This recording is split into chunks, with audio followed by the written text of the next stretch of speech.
సేవాలాల్ మహారాజు చూపించిన మార్గమును అనుసరించాలని మంత్రి సీతక్క అన్నారు. ఎన్నో అవరోధాలు అధిగమిస్తూ సేవాలాల్ మహారాజు సంఘ సంస్కర్తగా పనిచేశారని అన్నారు. హైదరాబాద్ కొంపల్లిలో సంత సేవాలాల్ మహారాజును మంత్రి సీతక్క దర్శించుకున్నారు.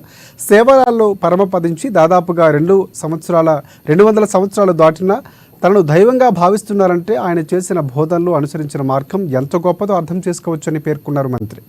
మా రాష్ట్ర ప్రభుత్వం సేవాలాల్ మహారాజు జయంతిని అధికారికంగా నిర్వహించేందుకు కృషి చేస్తుందని తెలిపారు.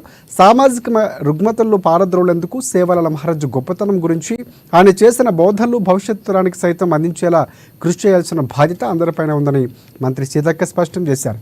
ఇక ఈ కార్యక్రమంలో మాజీ ఎమ్మెల్సీ రాములు నాయక్తో పాటు తదితరులు పాల్గొన్నారు.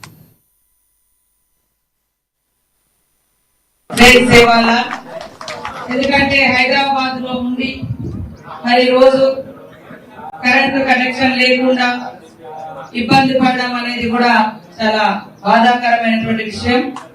తప్పకుండా మీరు ఈ రోజు ఏదైతే నా దృష్టికి తీసుకొచ్చిందో మళ్ళీ ఫాలో అప్ చేసుకుంటూ సీసీ రోడ్లు, అదే విధంగా మంచినీటి సౌకర్యం, కరెంటు సౌకర్యం అది ఎవరి దగ్గర పెండింగ్ ఉన్నా నేను వెంటనే చేయిస్తా.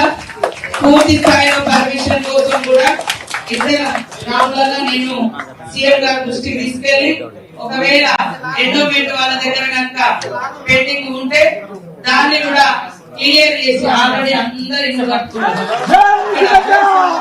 ఏ కొట్టడానికి లేదు, తొలగించడానికి లేదు.